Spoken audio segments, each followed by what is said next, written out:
tips and tricks and all that jazz. Ow!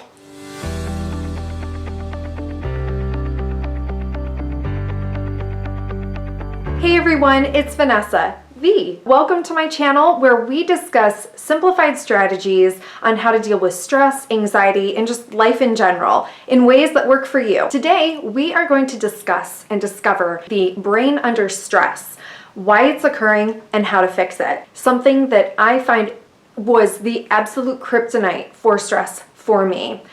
It's going to lay the groundwork for you to understand what is going on when you are experiencing stress and stress symptoms. By the end, you're going to have a very simplified yet clear, hopefully, understanding of what's going on with you when you're under stress or other people. And what it's going to help you do is feel empowered to be able to control the situation in a much healthier way, in a much more efficient way. I'm a professional actress as well as speaker. One thing that I'm not is a healthcare professional or a mental health care professional. I'm an expert in my own situation and what works for me, and my hope is that these strategies can help you as well, just like they have for so many others. We probably all think we kind of know what causes stress and anxiety, right?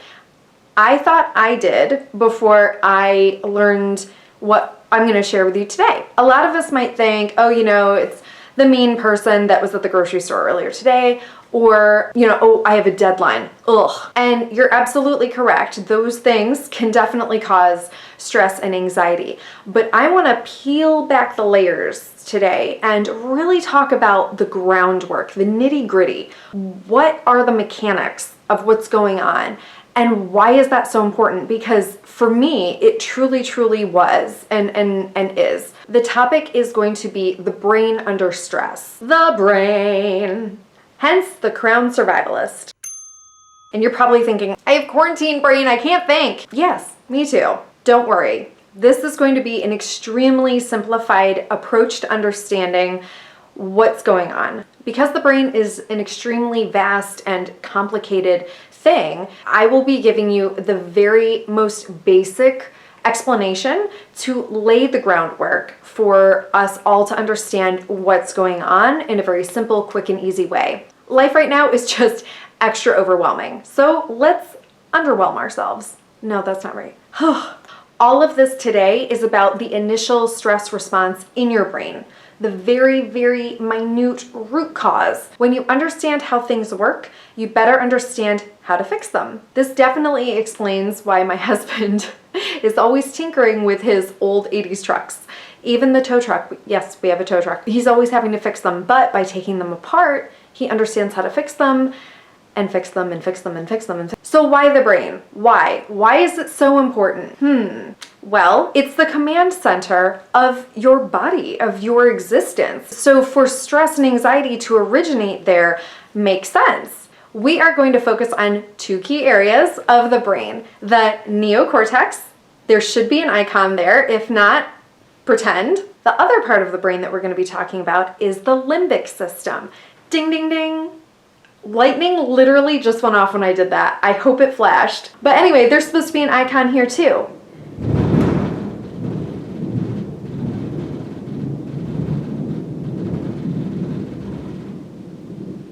That's thunder. The neocortex is the rational part of our brain. It is the part of the brain that makes rational decisions. For example, you're calm, you're chill, you're thinking clearly, you're feeling pretty safe. That's when your rational brain is mostly in play. The other part of the brain that we're going to focus on is the limbic system. The limbic system is basically your illogical, unreasonable, irrational part of the brain. Why is that important? Well, that is actually one of the key factors into understanding our stress and anxiety, because that part of our brain houses our emotion and our fight or flight response, letting our brain know we're in danger and we have to be in a fight or flight response. Examples of your limbic system, aka irrational part of the brain, being more in control than your neocortex, aka rational part of the brain, are feeling stressed, anxious, increased heart rate, maybe tension, physical tension, tightness in the chest, which we talked about in my previous video, negative feelings, feeling unsafe. The brain as a whole, when it comes to survival, in basic terms, what it's doing throughout your entire life is picking up antenna, right? So everywhere you go, it's picking up all these things that are dangerous or safe, what it perceives as dangerous or safe. Whether you think it's logical or not, that's what it's doing. So sometimes you may not like something or someone, and you're not quite sure, but there's just something about it or that person. Chances are that is your brain at a previous point in time picking up something about a trait that that current person has or that current situation has and deeming it unsafe. And it's sort of copy pasting it onto that person or that situation. And if you have a lot of stressors going on, or if you have throughout your life, your brain is going to pick up that there's a lot of danger everywhere. And you're going to have a lot of alerting antenna, a lot more than other people might, or than you used to in other situations, that are saying danger, danger, danger. And what's that doing? It's increasing your stress and anxiety. And it's triggering that limbic system to be in play and to be in control. There are a few parts of the limbic system that I do just want to touch on. We're not going to focus on them, but they are important. The first part is the thalamus. That's basically your sensory station. It's where you sense your five senses: smell, taste, touch, sight, and hearing, I believe.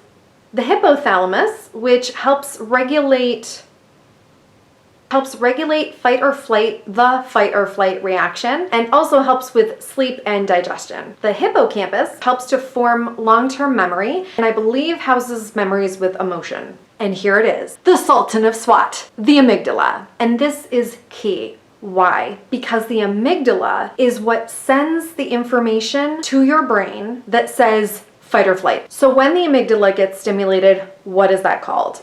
According to psychologist Daniel Goleman, it's called the amygdala hijack. The amygdala hijack, according to Daniel Goleman, is when your amygdala basically jumps forward, pounds forward and says, I got this. We are in a fight or flight, survival, danger situation. I'm gonna make that danger go away. Move over rest of the brain. I'm going to keep us safe and alive. So it's going to increase fear, anger, and fear and anger tend to give people much more energy. Why? To escape danger, whether it's actually there or not. And a lot of times when you have this amygdala hijack occurring, you really don't realize that you're overreacting. And when you're not in a actually dangerous situation and you're having an amygdala hijack, other people around you might be like, why are you overreacting? But to you, it seems totally logical because your brain is telling you it is. The irrational part is telling you it is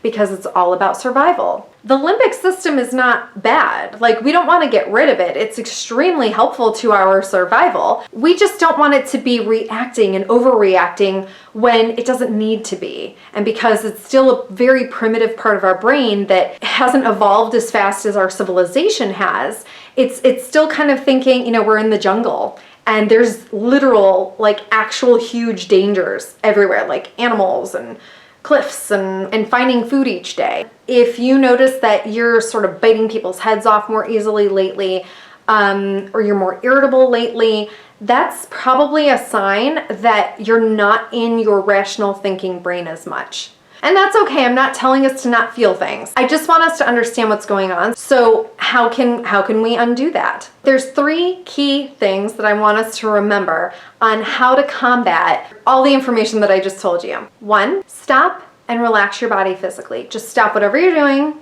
relax. We cannot rationalize ourselves out of irrational thinking because that rational part of our brain is not in full control. So what do?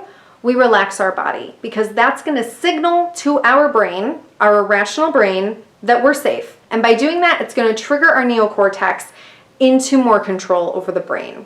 2, identify what is triggering you without judgment. Even if you don't think you know, just take a moment and try and think about that. The more you do that, the more you'll start to recognize what triggers you into having stress and anxiety or into that amygdala hijack. So 3 is reassuring yourself, making sure you and your brain know that you are safe. And that's gonna help your brain in the moment to relax even more. And also moving forward, the more you do this, the more your brain will start to understand that it doesn't need to be on high alert as much. Just a little side note that I wanted to add. When it comes to COVID-19, I am, of course, in no way saying to be less cautious about COVID-19 or less careful.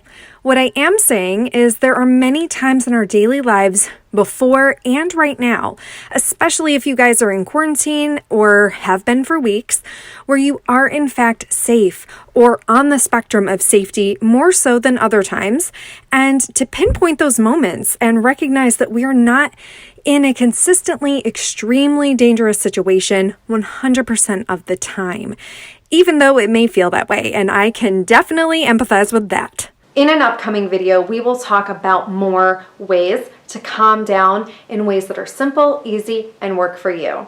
If you're interested in having one right now, feel free to check out my previous video, which I'll link below. At the end of that, we go over my number 1 tip for panic attacks. So if you're interested in using that to calm down or help you through a panic attack, feel free to click on that. And there you have it. That was the best way I was able to simplify it considering everything that's going on. I was so excited to share this information with you because it really is the key and the root cause to what's going on and what you can do to take back control and reign over your life. I will be using this information in pretty much every video moving forward, and that's one reason that I wanted to get this out right away. Thank you so much for being here. I hope this was really helpful for you. If you found any of the information in this video enlightening or helpful, feel free to click the like button and comment below what you found most helpful. Feel free to subscribe to this channel, hit the bell, follow me on social media, links are below, and know that you are enough.